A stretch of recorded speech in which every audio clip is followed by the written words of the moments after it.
Hi, I'm Bill Murphy, and I'm meeting today on the porch with Elaine and Ed Brown. They've been in the news lately, and we thought we would come and see what's happening. So we've got some time to chat, and maybe you can tell us a little bit, first of all, a little bit about yourselves personally. Like, where did you grow up, where did you go to school, and maybe how did you end up in Cornish? Plainfield. Whoops! Nice start. Ed? I was born in Boston. At the age of 5, I was put on foster care through Division of Child Protective Services and Welfare in Massachusetts, and raised in foster care of the state until I was 16. When I went to the military, got into trouble while I was in there, got taken out, and then just got jobs and just a normal, average, everyday guy after that. Got a governor's pardon for my trouble back in that time, so I had a clean record at the age of 26, and swore I'd never get in trouble again, and I never have. And when did you get to Plainfield? We came to Plainfield around 1990, purchased land here and began to build. Beautiful place. Anyone. Well, we carved it out of the woods. You've obviously been doing a lot of work here. And we still are this morning. We're weed whacking now. Yeah. And Elaine, where did you? I was born and raised in Rhode Island. Went to school in Massachusetts, dental school in Boston at Tufts, and had a dental business in Burlington, Mass. for a while. And then we moved to New Hampshire and came to Plainfield in '91 and opened a dental office in West Leb, and that's what I've been doing. How did you two guys meet? We met over the cockroaches. Ed was an exterminator, and I owned some apartment buildings, and I needed an exterminator, and I called Ed, and that's how we met. Oh. And what attracted you to this area for the dental practice, or? No, it was basically we were looking for a piece of land, and Ed had very definite ideas in his mind what he wanted, and this is where the land was. We looked at. So well, Elaine liked to go camping in New Hampshire, so we figured we may as well live where we camped. Pretty much so. I grew up on a farm, a dairy farm, and I lived in an area like this down in central Massachusetts, and that's all grown up now. It's not there anymore like this, so this is why we came up here, to get out and get away and get it rather quiet again. Sounds good. To move now maybe a little bit into general government, do you have any issues with the local and state government, with the Plainfield people, or New Hampshire, or? Well, we do now.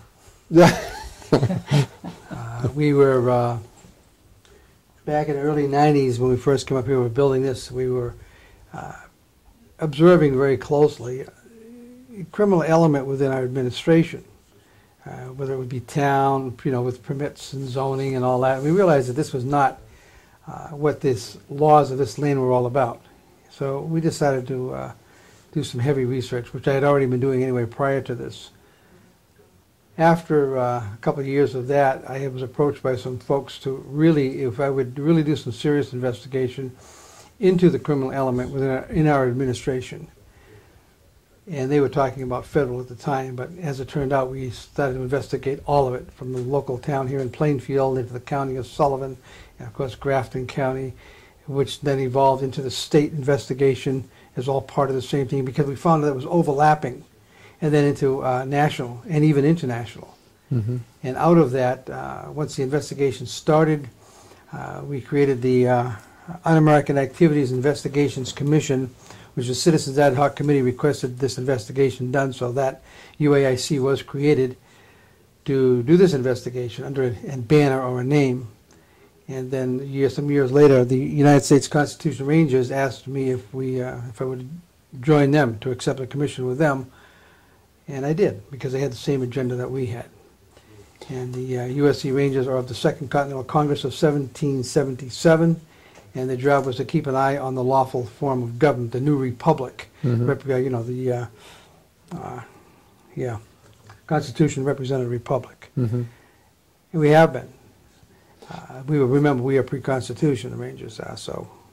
Let me, before I get up to the Rangers, what was the group before the Rangers that was investigating? The Un-American Activities Investigations Commission. Now that's from the U.S. Congress, or this is something? No, this is just a Citizens Ad Hoc Committee, you know, special committee here in the state, of other citizens around, asked us if we would further investigate, but in a more formal manner. I see. So we did.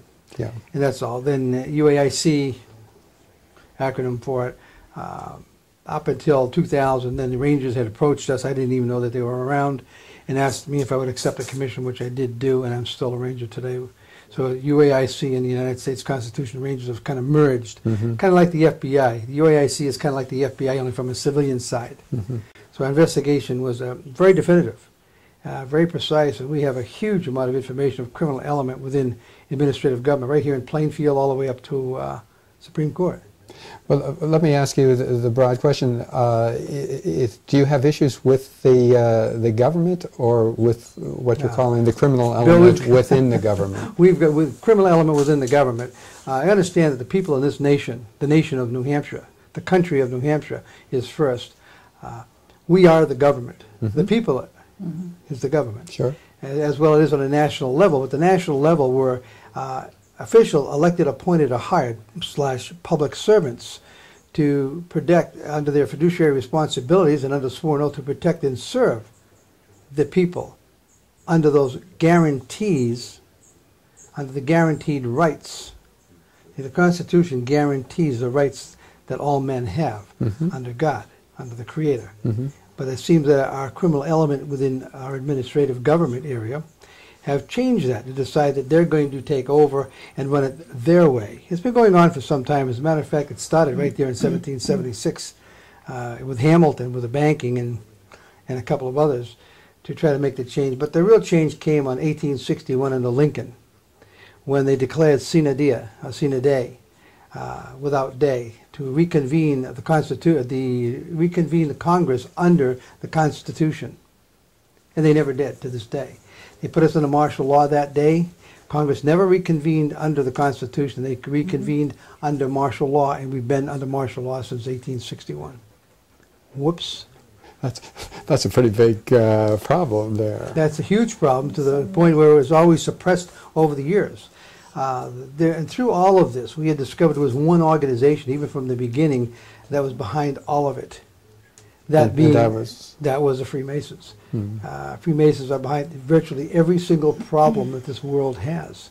Every single problem, go away, Zoe, away. Every problem that this nation has clearly kicks right back to Freemasonry, to one name or the other. They have many, many different names.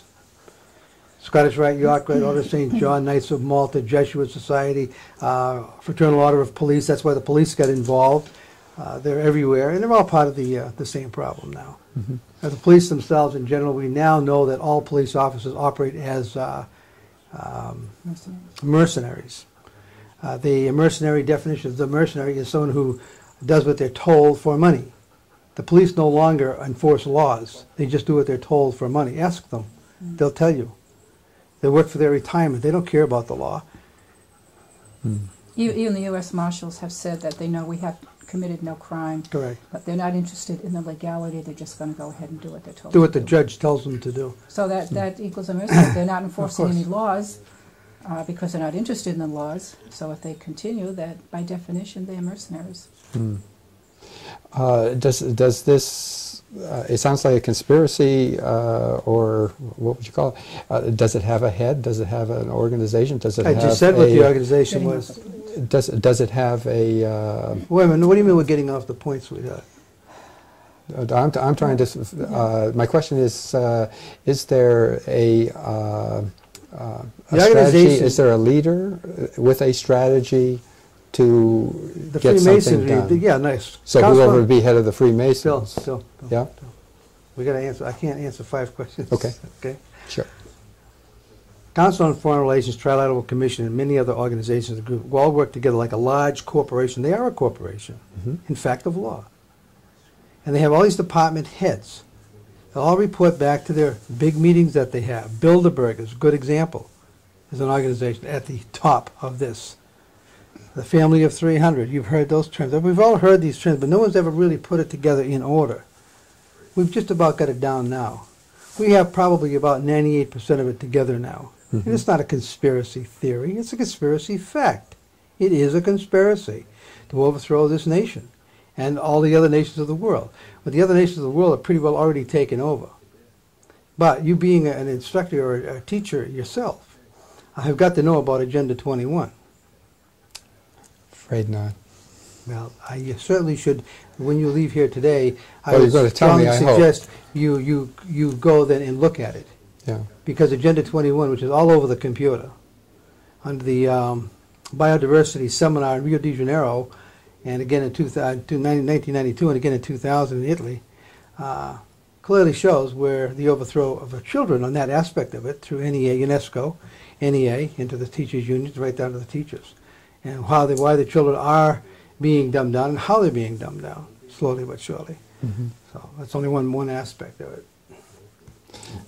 So this is the broader picture that then the tax issue is just a relatively small part of it, but a place to take a stand. This is not a tax issue. Right. It's not a tax issue at all. Okay. This is a fight against corruption in government. Correct. There is That's- no longer that's what it is. there's no longer any due process of law in the courts or in this nation. It's gone. Whether it be through legislative, representative, whether it be through the local town police, or law, whether it's even if we go to the town select board, which is usually always controlled by some attorney, not attorney, attorney, A-T-T-O-R-N-E-Y. This is the way. Every single word is important in law. Now, it isn't funny, Bill, because I'll tell you, this is the problem we've had. We've been dumbed down so far that, like the word shall. People say, well, the word shall, that means, well, may. No, it doesn't. Shall in law means will. You will. Thou shalt not kill. Thou shalt not steal. Thou shalt obey the law. But the trouble is, the fiduciary people, supposedly, our public servants, are not obeying the law any longer. It's us against them, according to their statement. Yeah. What do they mean by that? Because they declared that all the people in this nation are enemies of the state. They are trying now to say that they're the state, and we are their enemy. Franklin Delano Roosevelt, 1933. So, Do you want to summarize the tax case, and then let's take a look at how that goes broader? In 1994, we started writing to the IRS, asking them to please show us the law requiring Americans to pay a tax on the fruit of their labor. We submitted to them Supreme Court cases and similar evidence stating why we doubted there was such a law. We had been searching for it ourselves and could not find it. They have never answered us. In 13 years of correspondence with them, asking them that question, they have never shown us the law. Joe Bannister, who worked for the IRS, he was a criminal investigation division investigator, CID investigator. He had been with the IRS for a few years, and he had one case that he was investigating in which the subject of his investigation convinced him to search the IRS records to find the law that he was trying to, implement against this individual. So Joe did. Joe spent 2 years within the IRS trying to find the law that required this person to pay a tax. Could not find one. He submitted his report to his superiors and was consequently invited to resign from the IRS, which he did. Sherry Peel Jackson is a CPA. She worked for the IRS, and she decided that she was going to get the $50,000 reward that the We the People Foundation have had posted for several years now for anyone who can show the law requiring Americans to pay that tax. So she was going to get this $50,000. So she started her investigation. Could never find the law. Consequently, out of conscience, she resigned from the IRS. Hmm. Sherry Jackson has never been allowed to testify at any trial such as ours. I have contacted her and we have spoken. She would gladly come, except she knows she would not be allowed to testify.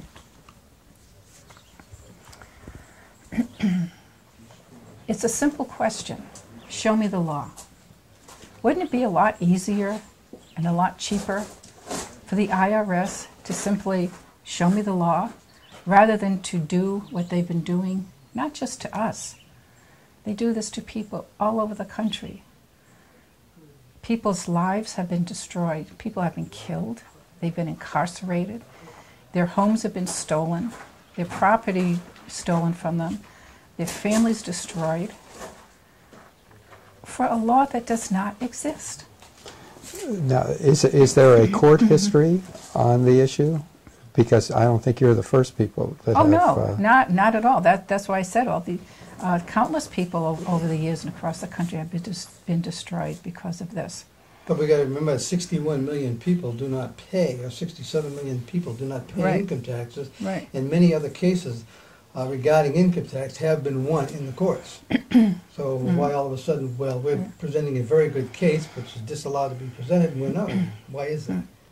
We submitted 42 motions before our trial. Every motion was denied by Judge McCullough. That's impossible. Many of them with no objection being filed by the prosecutor. That's not lawful. You have a motion, you have an objection, and the judge reads the information in front of him and makes a decision. So now you have a motion but no objection, and still the judge goes ahead and denies it. At one of our pretrial hearings, the hearing was wrapping up, and Ed said to the judge, we still have 2 motions pending you haven't ruled on. Now, the prosecutor had not filed any objection to these motions. And the judge said, oh, I do? And he looked at the record and he says, oh, yeah, oh, denied. That's verbatim, exactly like that. That's how the whole thing went. Do you have an appeal? We are not appealing. We have turned our backs on the courts. We will not recognize their authority, their jurisdiction. They have none. We will not go back into their jurisdiction. Any mail they send us, of course now we don't get any because they just stopped our mail, a federal offense, but that's okay, they can do it. We just send back to them unopened. We will not recognize them in any way. So you think it's more than the trial judge that you got? Oh, that, sure. Oh, yeah, it's not just him. Let's say, listen, we've been investigating and they've known about it for a long time. Remember, everything we've done is of record. Your certified mail return receipt. We still have the copies of those records. They have the originals in court because they, were ordered to submit them as evidence, and then they disallowed the evidence and kept the originals. But we still have some of the originals upstairs from '94. But this is a slam dunk retaliation case because of our investigation. In 2004, we filed a civil tort case, state case, under Judge Jean Berling here in Grafton County. She's angry with us because we discovered she was adjudicating over a case out of the state of Vermont, which is against the law. So I filed a complaint against her, an informal complaint to have her stop doing that with the Judicial Conduct Committee, which I'm sure they did notify her that they are aware of it. And that seemed to go away. But then when she got my case in, a state case, she just immediately turned it over to the federal case, and the very same people federal court. in the federal court disallowed the case, dismissed it, and then 6 months later slam dunked us here in Lebanon, arrested us and filed these bogus allegations, which we have proved beyond a shadow of a doubt that each allegation that they have, they call charges, is in fact errors of nothing. That's all they are. They basically have charges with non-crimes. What they've charged us with, 7201, Section 7201 of Title 26, which is the income tax section of U.S. Code. And 7202. 7201 is tax evasion. 7202 is failure to withhold taxes from employees. Those are both penalty clauses. Nowhere in either of those 2 clauses is there any legal duty imposed on anyone. Basically, all they say is, if you're supposed to do such and such and you don't do it, this is what's going to happen to you. Well, nowhere does it say I'm supposed to do this. Excuse me. No law. No law. The other charge against us is structuring. Because we were purchasing postal money orders to pay our mortgages and our property taxes, and kept those purchases under, each purchase under $3,000 to protect our privacy, because at $3,000, then the post office has to file a report with the IRS that you're buying postal money orders, and what business is it of theirs. So we always kept it under $3,000 for our own privacy purposes. The structuring laws were put in effect to track money laundering. There's no money laundering here. Even Judge McAuliffe stated in court, there's no question of money laundering. So all the charges against us they're bogus. All of them. Bogus, Absolutely bogus. bogus. And the reason that we are making, excuse me, making the stand we're making is because we have committed no crimes. People's lives, as I said, have been destroyed over the years, all over the country, thousands and thousands of people, for non-crimes. We will not voluntarily walk into their prison for having committed no crime. The jury was clueless. They were Judge McAuliffe told them that they could not even consider the law, that he would tell them what the law is. Well, the law is what we're talking about here. So what the heck kind of jury instruction is that? They could only deal with the facts of the case.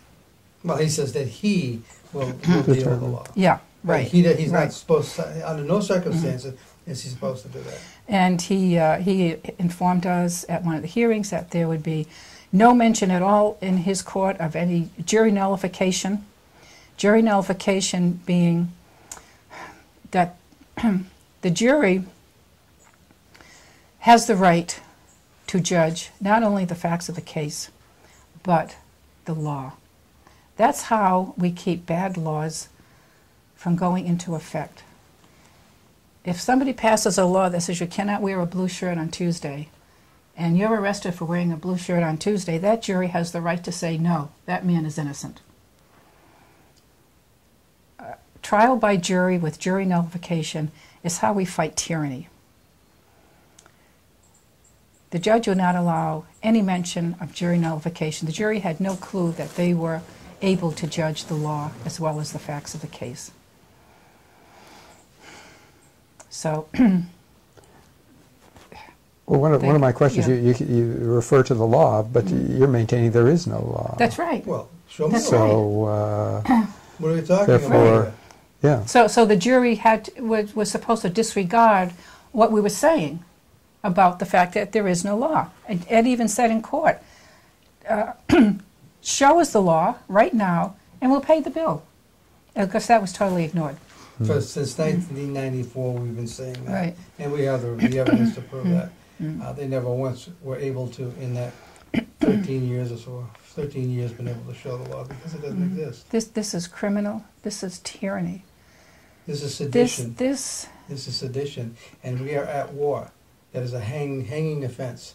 But what the judge did, what the president is doing, and many other people in the police office as well too, by aiding and abetting enemies, both foreign and domestic, which is exactly what they're doing to overthrow this nation. Now you can believe it's not happening, but all you've got to do is look around you and see over the last 20 years what's happened. Actually, since the 60s, it's been really a dramatic pushing by these Freemason people to take over this nation. And they've just about done it. Well, they're dumbing down everybody else. People are terrified of the government, of the police. And so Right. police have just changed their uniforms here in Lebanon, here into these black uniforms. What happened to the nice old blue uniforms and the blue cruisers?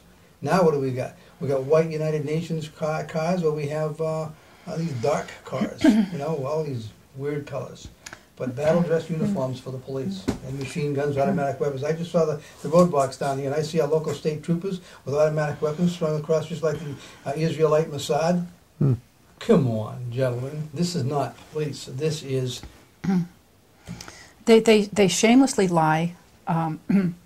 U.S. Marshal Stephen Moynier, in his interview after the shooting incident up here where they shot at our house guest, denied that they had shot. He stated that they were coming in just to serve us papers, and that there were no injuries. Well, I think Danny Riley would disagree with the no injuries business. He videotaped it anyway. You can see the injuries. It's on the internet. He was walking our dog up that road, and he came across Marshall in a ghillie suit hiding up there. The guy jumped up, told him to freeze. Danny turned around and started to run back down here, when all of a sudden 6 such agents jumped up on either side. So they had 13. Yeah. On either side down the road. And they shot at him. So at that point, when he saw how outnumbered he was, he stopped, he put out his hands, and he said, okay, stop, stop. He said, I'm not armed. He kept yelling, I'm not armed, don't shoot. They slammed him to the ground. He had a big bruise on his forehead. And once they got him down, they tasered him. Why did they taser this man? Makes sense. Because it's fun. Because they got their toys, they've been playing with their toys, and now they can really use them. Sure. He was threatened with life in prison if he told the truth about how he was arrested. He was to come and tell us and everyone else that there were 2 local police officers who were coming down to serve papers, and they arrested him. And he was also threatened with life in prison if he ever came back here. Well, God bless Danny Riley. He thumbed his nose at them, and he did a video that's on the internet, and he tells exactly what happened to him.